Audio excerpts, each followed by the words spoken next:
Pessoal, tudo bem? Eu sou a professora Edna, estamos aqui no Somatize com mais uma questão do IF Sudeste MG, agora a questão 23 da prova do processo seletivo 2018, e fala de função de primeiro grau, uma questão também fácil, só que você tem que entender do assunto. Se você entender, fala, não, questão fácil, mas se você não entender, não vai ajudar muito não. Bom, ele coloca 3 afirmativas, eu não coloquei o gabarito, tá? Mas ele pede para você classificar se é verdadeira ou falsa. E aí ele fala, a primeira é verdadeira, só a primeira é verdadeira, a segunda é verdadeira, a primeira é a segunda, enfim. A gente vai classificar as 3, né? E a alternativa mesmo é o de menos. Então, ele coloca uma função de primeiro grau, olha só. Com relação à função f de x igual a 8 menos 2x, tem-se as seguintes informações. Primeiro, a função é crescente, ou seja, para todo x1 maior que x2, tem-se que f de x1 maior que f de x2. Segundo, o gráfico de f de x intercepta o eixo y no ponto 0 e menos 2. Terceiro, o ponto 1 e 6 pertencem ao gráfico desta função. Então, vamos começar com a primeira. Simplesmente, quando eu tenho a lei de formação de uma função de primeiro grau, uma função de primeiro grau, ela tem essa característica assim, ó. De forma genérica, nós falamos que ela é do tipo ax mais b, tá? A e b são números reais quaisquer, tá? O a é o que está grudado no x e o b é o termo independente, é o que está sozinho, sempre assim. Repare que nessa ele colocou o contrário, ó, ele colocou o b primeiro e o a depois. Pra quê? Pra confundir você, que guardou que o primeiro é o a e o segundo é o b. Não é a ordem. O a é o que acompanha o x. É o que justamente me fala se a função é crescente ou decrescente. E o b é o coeficiente linear, que é justamente o termo onde a função corta o eixo y, que é justamente a primeira e a segunda afirmativas, tá? Então, regra. Se o meu a é positivo, se esse valor aqui, ó, é um número positivo qualquer, significa que a minha função é crescente.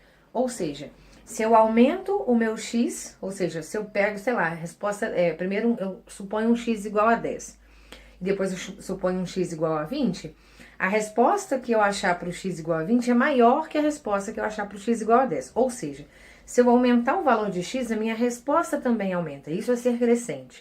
Se fosse decrescente, eu aumentando o valor de x, a minha resposta diminuiria, ia fazer o contrário. Tipo inversamente proporcional, na regra de 3, ia ser assim. Mas então a regra é simples. Se o número que está na frente do x é positivo, a função é crescente. Se o número que está na frente do x, que é o nosso coeficiente angular, que é o a, é negativo, ela é decrescente. Então, só falando dessas duas ideias, você consegue saber que essa afirmativa está errada. Olha só. A função é crescente para todo x, ou seja, para todo x1 maior que x2, tem que f de x1 é maior que f de x2. Por que está errado? O meu a, para ser crescente, ele tem que ser positivo. Olha aqui quem que é o meu a. Menos 2. O que acompanha o x é menos 2. Então, não guarde que é o primeiro, guarde que é o que acompanha o x. Se o que está na frente do x é positivo, a função é crescente, para a função de primeiro grau, tá? Se o que está na frente do x é negativo, a função é decrescente, que é o caso. Então, a função aqui, ó, tá menos 2 na frente do x, então a função é crescente? Não, a função é decrescente, tá? Então, aqui está errado. Então, a número 1, falsa. 2.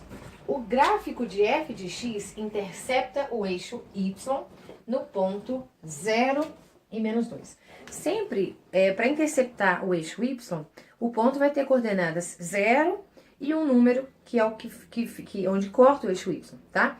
Então, às vezes ele pode falar só assim, a função intercepta o gráfico no eixo y no ponto menos 2. Ele pode falar só assim. Ou então, falar com coordenadas, que é o caso dessa questão.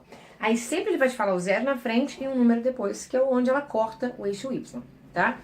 Então, onde a função de primeiro grau corta o eixo y, é o coeficiente linear. Ele é o b, tá? Esse número sozinho, esse termo independente, é onde a função corta no eixo y. Então, aqui pra gente, onde a função corta no eixo y é no ponto 8, que é um número sozinho. Como eu disse, ele colocou ao contrário, porque aí você olhava pro 8, falava que ele é positivo, ele é crescente, então a primeira estava certa, e olhava no menos 2 e falava que a segunda estava certa, só que as duas estão erradas, tá? Então, a segunda está errada, porque o certo seria falar que corta no ponto 0 e 8. Sempre é no termo independente, naquele número que não está grudado no x, tá? Ou, como eu disse, ele poderia falar simplesmente o gráfico da função corta o eixo y no ponto 8, tá? Não precisava colocar 0 e 8, mas em alguns casos vai colocar o 0, porque é para falar como um ponto mais correto, né? Falar com as coordenadas do ponto, tanto para x quanto para y, tá? Bom, e a última, o ponto 1 e 6 pertence ao gráfico dessa função. Então, o que ele está querendo dizer para mim? Falando em pontos, em coordenadas do ponto, você tem que lembrar que o primeiro é sempre x e o segundo y. Então, quando ele fala que o ponto 1 e 6 pertence ao gráfico, ele está falando assim para você. Ó, se eu substituir o x por 1 na minha função, a minha resposta será 6, ou seja, a minha imagem será 6. A imagem do número 1 pela função é 6. Ou seja, nós vamos fazer o cálculo para ver que isso está certo. Olha só, a função está escrito 8 menos 2x, ok? Então, vamos colocar o número 1, como eu disse. Então, f de 1 é igual a 8 menos 2 vezes 1. É isso que ele quer que você faça. Procure a imagem do número 1 pela função. Isso quer dizer substituir o 1 no lugar do x, tá? E aí, nós vamos ter, então, 8 menos... Lembrando que você faz multiplicação primeiro, hein? Não vai fazer 8 menos 2 aqui e depois vezes 1, não. Quer dizer, aqui, coincidentemente, vai dar a mesma coisa, né? Mas, enfim, multiplicação faz antes de subtração, tá? Então, 2 vezes 1 dá 2 e 8 menos 2, 6. Então, o que ele disse, ó, está correto. Quando nós substituímos o 1 na função, a resposta é realmente 6. Então, a única assertiva que está correta é a terceira. Então, somente a afirmativa 3 está correta. Essa é a resposta, tá ok? Espero que você tenha gostado. Coloca aqui embaixo se você entendeu, se não entendeu. Se quer alguma questão específica, que eu dou um jeito de fazer pra você, tá ok? Beijo.